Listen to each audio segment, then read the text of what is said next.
피부과 사실 가기 귀찮잖아요. 집에서 관리를 하고 싶을 때 약국에서 살 수 있는 좋은 제품들을 소개를 해드릴게요. 일단 첫 번째 입니다. 약국에서 제가 보기에는 제일 꿀템일 것 같아요. 젊은 피부로 만들어줄 수 있어서 너무나 좋고요. 두 번째 같은 경우에는요, 연고입니다. 이거는 제가 환자분들에게 많이 추천드리는 편이에요. 여드름이 났다, 얘를 발라주게 되면은 흉터가 되는 거를 현격하게 감소시킬 수 있습니다. 세 번째는 이걸 사용하게 되면은 모공을 좁힐 수 있고 잔주름을 줄일 수 있는 효과를 낼 수가 있는 거거든요. 얘가 왜 또 좋냐면은 부작용도 적어요. 그 다음에 이제 마지막이자 네 번째 제품은 바로 되게 많이 아는 거예요. 오늘은 이제 피부과 사실 가기 귀찮잖아요. 그래서 가끔씩 집에서 약간 좀 응급처치가 필요하거나 아니면 피부과를 가지 않으면서도 집에서 관리를 하고 싶을 때 약국에서 살 수 있는 좋은 제품들이 있어가지고 약국에서 도움을 받을 수 있는 제품들을 소개를 해드릴게요. 그럼 약국에도 피부에 도움되는 제품들이 있는 거예요? 당연히 있죠. 왜냐하면 피부과가 사실 처음부터 피부를 관리하기 위해서 만들어지기보다는 피부 질환이 먼저 시작이었죠. 그러면서 점차 이제 기술들이 발전하고 피부에 더해줄 수 있는 것들이 생겼듯이 약국에도 그러한 제품들이 있습니다. 화장품과 약국 제품의 차이가 뭘까요? 일단은 사실 화장품도 약국에서 팔기도 하는데 이제 그거는 좀 논외로 하고, 보통 약국에서 파는 제품들이면은 의사의 처방이 있어야 이제 살 수 있는 전문 의약품 이란 것들이 있고요. 의사의 처방이 있어야만 살 수 있기 때문에 좀 더 효과가 강하거나 부작용이 이제 좀 많이 나타날 수 있는 그러한 제품들이 전문 의약품이고요. 그 다음에 이제 일반 의약품이라고 해서 의약품이지만 의사의 처방 없이 살 수 있는 그런 약품들도 있는데, 효과를 더 강하게 하기 위해서 화장품에서는 허가되지 않은 농도를, 용량을 여기서는 허가를 해주는 거죠. 대신 화장품이라고 이제 명할 수 없고, 얘는 일반 의약품, 의료기기, 의약외품 이런 식으로 이제 이름을 이제 종류를 다르게 이제 적어야 되는 거죠. 일단 약품이라고 돼 있는 것들 자체가 화장품과는 허가 사항이 다릅니다. 약품 같은 경우에는 일반적으로 화장품보다는 효과가 더 강해야 돼요. 더 강하고 부작용이 나타날 수 있는 확률도 좀 더 높다고 생각을 하시면 좋을 것 같아요. 그러니까 효과는 좀 더 강하지만 부작용이 나타날 위험도 그만큼 높을 수 있다라고 이제 생각하시는 게 좋을 것 같아요. 그런 사용법을 제대로 하는 것도 중요해요. 그럼요. 왜냐하면 이제 부작용이 생길 수 있는 위험이 항상 도사리고 있기 때문에 올바르지 않게 남용을 하게 되면은 처음에는 좋았다가 점점 갈수록 나빠지는 그러한 현상들을 겪을 수밖에 없기 때문에 올바르게 사용하는 것 또한 중요합니다. 그럼 원장님께서 추천하시는 약국 제품들은 뭐가 있을까요? 일단 약국 꿀템이라고 하겠죠? 약국 꿀템 같은 경우에는 바로 마데카솔입니다. 마데카솔은 사실 너무나 중요하고 약국에서 제가 보기에는 제일 꿀템일 것 같아요. 왜냐하면은 너무나 많은 기능을 갖고 있어요. 보통 이제 마데카솔이 상처 재생할 때 새살이 솔솔 마데카솔이잖아요. 진짜 새살이 솔솔 나게 해주는 역할이 있어요. 그래서 이거를 추천하고 싶은 분들은요, 일단 첫 번째, 여드름이 났다 그러면 빨리 가라앉힐 목적으로 발라주는 거죠, 그 위에. 두 번째는 여름에 어디 놀러 갔다 와서 햇빛 많이 받았을 때 피부 따갑잖아요. 그때 또 바르는 거예요. 이제 그때는 대신 이제 전체적으로 발라야 되기 때문에 이거를 다 바를 수는 없으니까 크림에 한 1대9 정도로 섞어가지고 바르시는 게 좋고요. 마지막은 미세먼지 같은 거 많이 받았을 때 따갑거나 건조하잖아요. 그때 또 살짝 발라주시면 좋습니다. 그래서 여드름이 있을 때는 스팟으로 바르고, 뭔가 피부가 전체적으로 상했을 때는 크림에 한 1대9 정도로 섞어가지고 바르시는 게 좋고요. 마데카솔이 이게 성분이 주로 뭐로 되어 있냐면은 병풀 추출물로 되어 있거든요. 근데 병풀 추출물에서는 4가지 성분들이 이제 들어가는데, 그 중에서 제일 중요한 역할을 하는 게 바로 마데카소사이드라는 성분인데, 제가 오늘 조금 얘는 강조를 할게요. 왜냐하면은 다른 거보다 제가 제일 중요한 이유가 애기 피부와 성인 피부를 나눌 때 콜라겐 타입 비율이 달라요. 그래서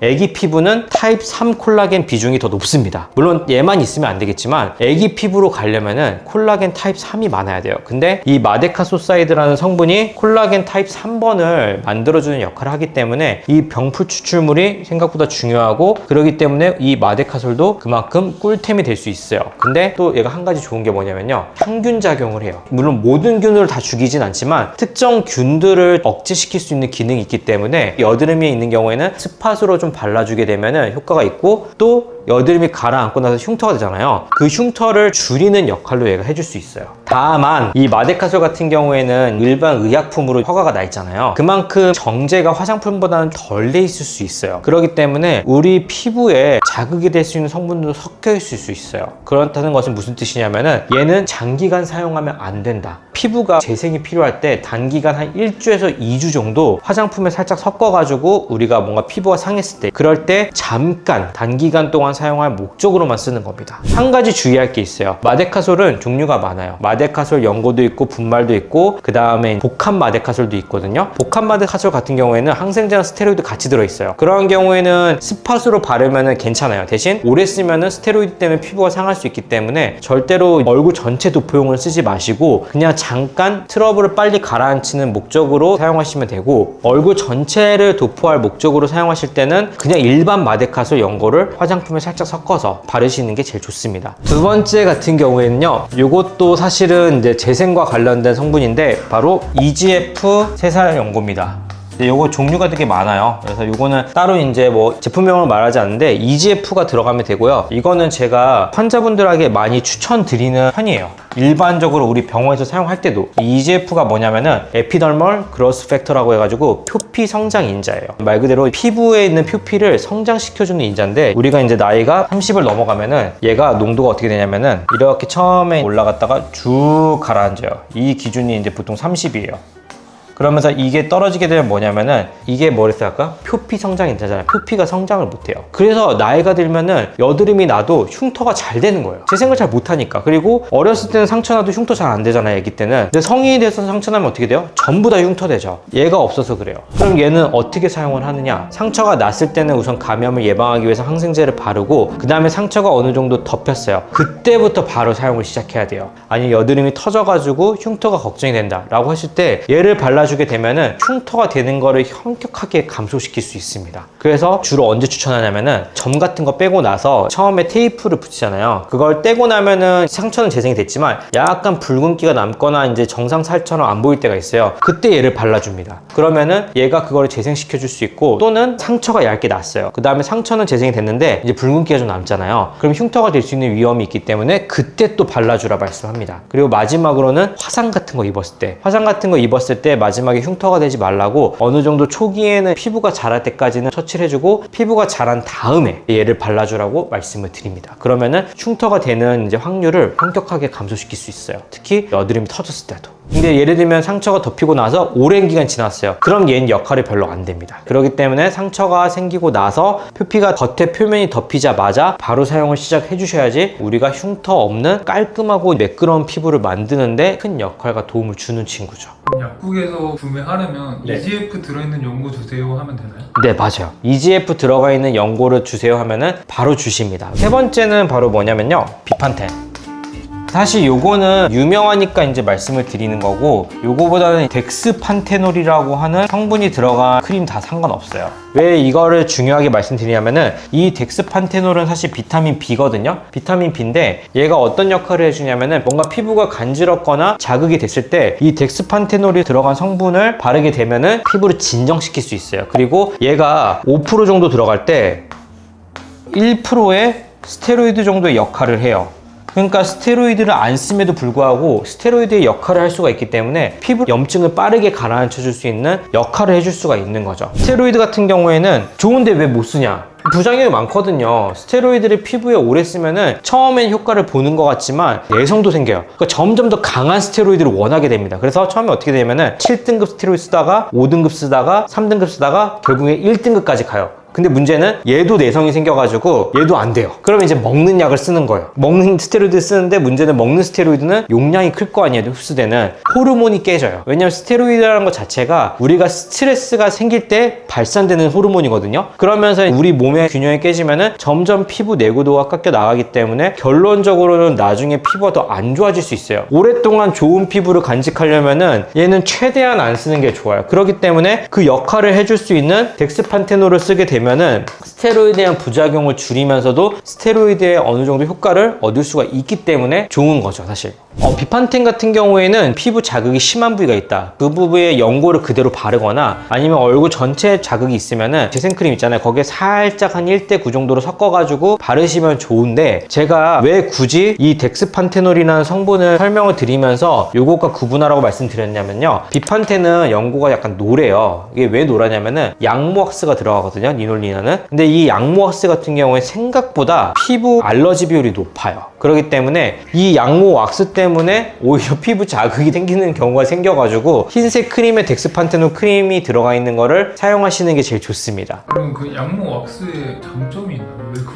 보통 이제 덱스판테놀을 쓸 때가 언제냐면은 기저귀 발진, 애기들 기저귀 발진 날 텐데, 기저귀 발진이라는 건 피부가 짓무르고 연약해져가지고 수분이 쉽게 빠져나가면서 염증이 생기는 그런 상황이거든요. 그래서 걔를 덮어줘야 돼요. 그래서 약간 그 상처가 있는 부분을 수분이 남아있을 수 있게 만들어주는 역할을 하는 건데, 근데 걔가 그런 역할은 좋지만 피부 자극이 있을 수 있다. 요즘 최근에는 이런 크림들이 많이 나오기 때문에 굳이 비판텐보다는 양모왁스가 덜 들어간 걸 쓰시는 게 더 낫다, 이건 거죠. 그럼 약국에서 덱스판테놀 크림 주세요 하면 되나요? 물론 안 그럴 확률이 더 높긴 한데, 약사 선생님이 덱스판테놀 크림 달라고 했을 때 뭔 말인지 잘 모를 수도 있어요. 근데 왜냐면 이거 화장품 성분이니까. 그렇기 때문에 비판텐 연고 주세요 하면은 쉽게 알아들을 수 있고, 만약에 비판텐 연고랑 같은 성분의 크림 주세요 라고 하면은 다른 걸 받을 수가 있는 거죠. 그래서 이제 비판텐이라는 이름을 기억하라고 이제 말씀을 드리는 거예요. 왜냐하면 이게 제일 알아듣기 쉽거든요. 그 다음에 이제 마지막이자 네 번째 제품은 바로 되게 많이 아는 거예요.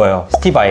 다들 들어보셨을 거예요. 스티바이. 레티노이드라고 하죠. 레티노이드 성분이 들어간 제품입니다. 근데 요거는 처방을 받아야 합니다. 일반적으로 그냥 약국에 사기는 어렵고요. 이거는 사용하기 위한 조건이 일단 까다롭습니다. 첫 번째 조건이 뭐냐면은 피부 내구도가 좋은 사람만 쓸 수 있어요. 피부 내구도가 나쁜 사람은요, 절대 쓰면 안 됩니다. 진짜 절대 쓰면 안 돼요. 이거는 너무 강력해요. 강력한 만큼 피부 내구도가 약하신 분들이 쓰게 되면은 피부가 완전 와장창 그냥 진짜 아작이 나버릴 수 있기 때문에 피부 내구도가 좋은 사람들만 써야 되고, 그분들 중에서 잔주름이 많거나 아니면은 약속 같은 게 있어가지고 피부를 매끈하게 보이고 싶은 분들이 쓰시면 좋습니다. 급할 때. 이거는 비타민 A 유도체 레티노이드라는 성분이 들어간 제품이거든요. 그럼 얘가 뭐를 하냐면요, 피부에 발랐을 때 1차적으로 각질을 제거해요. 두 번째는 EGF가 하는 역할 비슷하게 피부의 상피를 재생할 수 있는 걸 유도를 해요. 피부 내구도가 어느 정도 버틸 수 있는 분들은 이걸 사용하게 되면은 모공을 좁힐 수 있고 잔주름을 줄일 수 있는 그런 역할로서 되게 좋은 효과를 낼 수가 있는 거거든요. 그래서 어떻게 쓰냐면은 원액을 그대로 이제 얼굴 다 도포할 수는 없기 때문에 콩알만큼, 새끼손톱 한 3분의 1만큼만 짜가지고 그거를 크림에 살짝 섞어가지고 문제 부위에 도포를 해주는 거죠. 얘는 무조건 저녁에 발라야 돼요. 왜 저녁에만 써야 되냐면요, 얘가 광과민성이 있어요. 그래서 얘를 아침에 바르고 햇빛을 본다, 피부 다 뒤집어집니다. 그래서 얘는 광과민성이 있기 때문에 무조건 저녁에 나이크림용으로만 사용을 해야 되는 거고요. 근데 여기서 한 가지 재밌는 스토리가 있습니다. 이게 한 2-3년 전에 엄청 대유행을 했어요. 그래서 한국 약국에서는 사실 이거를 못 구하니까 동남아 같은 데 가가지고 대량으로 사와요. 왜냐면 동남아 같은 데는 처방전 없이 그냥 살 수 있거든요. 그렇기 때문에 이거를 되게 많이 사갖고 와가지고 사람들한테 약간 웃돈 주고 파는 웃긴 경우도 있었어요. 지금은 어떤 문제가 있냐면은 아쉽게도 단종됐습니다. 그럼 왜 얘기를 했냐? 얘가 1세대라고 했잖아요. 4세대가 있어요.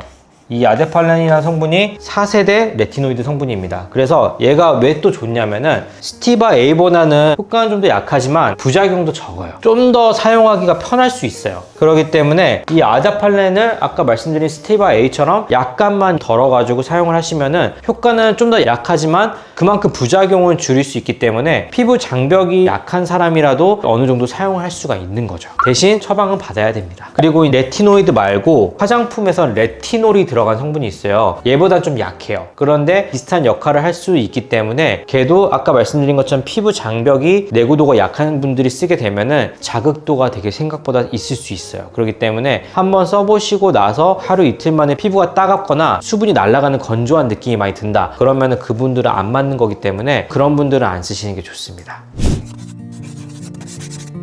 그래서 오늘은 약국 꿀템에 대해서 소개를 해봤는데 약국에서도 우리 피부에 도움이 될 수 있는 제품들이 생각보다 많아요. 그래서 첫 번째로는 마데카솔 연고입니다. 마데카솔 같은 경우에는 아까 설명드린 것처럼 병풀 추출물이 주 원료이고 그 중에서도 마데카소사이드가 콜라겐 3번을 생성을 하고 젊은 피부로 만들어줄 수 있어서 피부가 자극이 돼가지고 염증이 많이 생기거나 여드름이 있을 때 그것을 줄이기 위한 목적으로 사용을 하시면 너무나 좋고요. 다만 얘는 의약품입니다. 의약품이기 때문에 정제가 완벽하게 이제 화장품처럼 깔끔하게 이루어지지가 않아서 너무 장기간 사용하게 되면은 그 안에 정제되지 않은 성분 중에서 내 피부에 자극을 할 수 있는 성분이 있기 때문에 한 1주에서 2주만 크림의 1:9 정도로 섞어서 사용하시면 가장 좋을 것 같고요. 두 번째는 EGF 연고입니다. EGF 같은 경우에는요, 우리가 이제 피부가 나이가 30을 넘어가면서부터 이 성분이 급격하게 줄어들어요. 그렇기 때문에 흉터가 생기기 쉬운 피부로 바뀌게 되는 건데, 요거를 여드름이 터지거나 아니면 약한 상처가 남겼을 때 흉터 없이 빠르게 회복하기 위한 역할로서 사용하시면 가장 좋고요. 그 다음에 세 번째는 비판텐 또는 덱스판테놀 크림입니다. 요거는 아까 말씀드린 것처럼 1% 부작용이 많은 스테로이드의 성분에 준하는 효과를 낼 수 있어요. 그래서 빠르게 염증을 가라앉히고 진정을 시킬 수 있기 때문에 햇빛에 의해서 피부가 너무 예민해지거나 자극을 받았을 때 그것을 빠르게 진정시키기 위한 효과로서 사용을 하시면 좋습니다. 다만 옛날에 나온 비판텐보다는 양모왁스가 안 들어간 덱스판테놀이 들어간 크림을 구해서 쓰시는 게 가장 좋고요. 그것도 이제 아까 말씀드린 것처럼 1:9 정도로 크림을 섞어서 사용하시면 좋은 효과를 낼 수 있습니다. 그리고 마지막은 스티바 A 또는 아다팔렌.